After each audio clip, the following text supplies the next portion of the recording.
ოპოზიციაში გადასული ყოფილი მმართველი გუნდი ეროვნულ მოძრაობას იწყებს. გადაწყვეტილება რუსთაველის გამზირზე პარლამენტის ყოფილ შენობასთან შეკრებილ მხარდამჭერებს ნაციონალური მოძრაობის ერთ-ერთმა ლიდერმა გიორგი ვაშაძემ გააცნო. მან დღის 4 საათზე დაანონსებული აქცია გახსნა და შეკრების მიზეზებიც განმარტა. საგარეო პოლიტიკური კურსის უცვლელობა და ქვეყნის მშენებლობის უკვე დაწყებული პროცესის შენარჩუნება ნაციონალების მთავარი მოთხოვნებია. დღეიდან თითეული ჩვენგანი ყველა ჩვენ ერთად ვიწყებთ ახალ ეროვნულ მოძრაობას. ეს არის ჩვენი ყველაზე მთავარი მიზანი. ახალი ეროვნული მოძრაობა დაფუძნებულია სამ მნიშვნელოვან პრინციპზე. ეს არის ეროვნულ სახელმწიფოებრივი თავისუფლება, ეს არის პიროვნული და ეკონომიკური თავისუფლება და განვითარება და რაც თავარია, ეს არის გლობალურ სამყაროში საქართველოს ფუნქციის სრულიად ახლებური გააზრება. ეს არის ჩვენი შეკრების მიზანი დღევანდელ დღეს. რა გაუმჯობესდა? გადახედეთ, რა შეიცვალა? სიღარიბე აღარ არის? უმუშევრობა შემცირდა? გარდა მთავრობის ნათესავებისა, ვინმე დასაქმდა თქვენ გარშემო, ვინმე იცით, რომ სამსახური იშოვა და დღეს უკეთ ცხოვრობ? ამიტომ ვართ კრიტიკულები, როდესაც ვლაპარაკობ. განდელი ნაციონალური მოძრაობა არის სხვა პარტია, განახლებული ენერგიით, განახლებული სისხლით, განახლებული ხედვით, განახლებული და შეცდომებზე ნასწავლი და მიღებული გამოცდილებით. ყოფილი მმართველი გუნდი ახალი მთავრობის 6 თვის მუშაობას უარყოფითად აფასებს და აცხადებს, რომ ამ მრჩევლების მოლოდინი არ გამართლდა, რადგან დაპირებები ამ დრომდე შეუსრულებელია. ნაციონალები ივანიშვილის მთავრობას რუსეთთან დაახლოების პოლიტიკას უწუნებენ და აცხადებენ, რომ ქართველი ხალხი ქვეყნის საზიანოდ დაშვებულ შეცდომებს არავის პატიობს. რუსული იმპერია, რომელმაც ბრძოლით ვერაფერი დააკლო ქართულ სახელმწიფოს, დღეს ქართულ ოცნებად შენიღბული ეპოდილება ჩვენ სამშობლოს.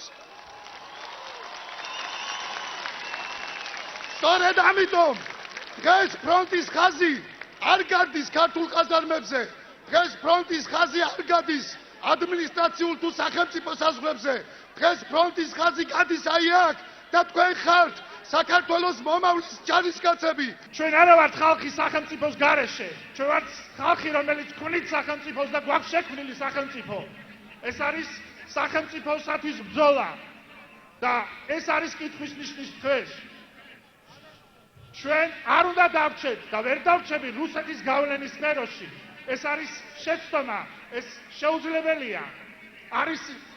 არსებობს მთავრობები და ბევრი ხელისუფლება, ნებისმიერი ხელისუფლება უშუალოდ შეცდომას.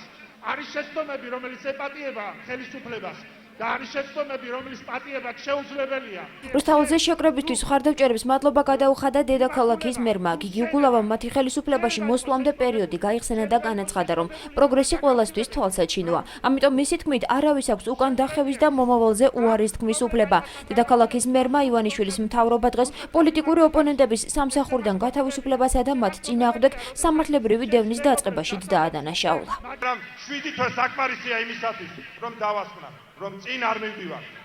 7 თვე საკმარისია იმისათვის, რომ ვიგრძნოთ, რომ ჩვენ გავჩერდით და ქვეყანა არ მიდის წინ და ჩვენ ეს ტკივა და ამ ტკივილმა მოგვიყვანა დღეს აქ და სხვამ არაფერმა. ბევრი ადამიანის ადგილი არ იყო ჩვენს გვერდზე, აი იმ მედროვეების, იმ საშოვარზე მოსული ხალხის, რომელიც აი ესევე საშოვარზე გადაიბარა ქართულმა ოცნებამ. ღმერთმა შეარგოს აი ეს ხალხი მას. აქ არიან პატრიოტები და მე ვეუბნები ივანიშვილს, რომ არ არსებობს ორი საქართველო. საქართველო არის ერთი და ჩვენს და მათაც უნდა ემსახურონ იმ საქართველოს, რომელიც მიდის ევროპისკენ. ეს არის ერთადერთი გზა, გზა ილიასი და გზა ყველა ქართველი პატრიოტი მრავალეროვანი საქართველოსი.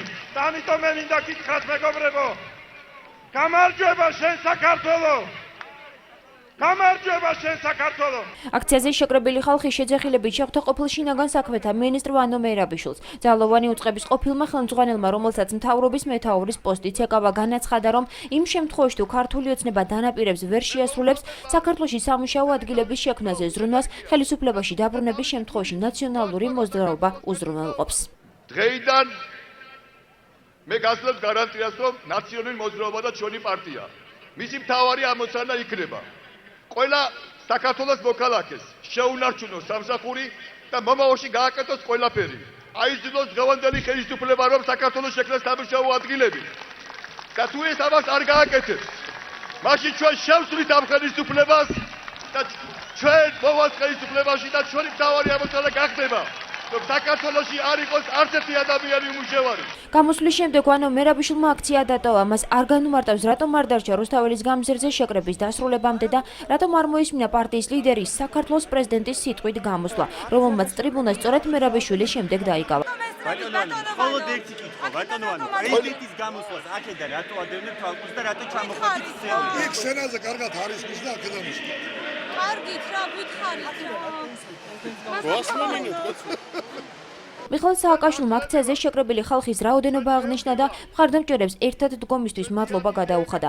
სააკაშვილის განმარტებით ოპოზიციაში გადასული ყოფილი ხელისუფლება ახალ მთავრობას თანამშრომლობას თავაზობს, რადგან მათ სურთ ქმედითი მთავრობა, რომელიც მოსახლეობის კეთილდღეობისთვის იბრძოლებს. თქვენ გაპატიმრებდნენ, თქვენ დაკითხვებზე დაგათრევდნენ, თქვენ ხელებს გიგრიხავდნენ, თქვენ სამსახურებიდან გაგდებდნენ, თქვენ გაშინებდნენ, თქვენ გამცირებდნენ, თქვენ კუთხეში გამწყობდნენ და აი მაინც მოხვედით, მაინც დადაკით, მაინც ბევრი ვარ, მაინც ერთიანები ვარ. ყველაფერი მილიარდებით არ იყიდება, ყველაფერი ფულზე არ იცვლება, ყველა ადამიანი არ შინდება, იმიტომ რომ ჩვენ აქ მოსულვართ სკამებისთვის საბრძოლოდ. ჩვენ აქ არ მოსვლავთ პრივილეგიებისთვის, ჯიპებისთვის, ბიზნესისთვის, ყაზახეთის ტვირთებისთვის და მილიონერების გავხდომისთვის. ჩვენ მოვედით ერთადერთი რამის დასაცავად, თუნდაც პრობლემებით, თუნდაც დაშინებებით, ჩვენი ღირსების და ჩვენი სამშობლოში და ეს არის მთავარი ბრძოლა, რომელსაც ჩვენ ვაწარმოებთ. ჩვენ გავიგეთ განცხადები მის შესახებ, რომ მთავრობამ თქვა, ჩვენი ოპოზიცია უნდა იყოს ნინო ბურჯანაძე, ვინც პუტინის მეგობარი. იმიტომ რომ ხალხს ქონდეს მომავალში არჩეული სუდსა და უარეს შორის.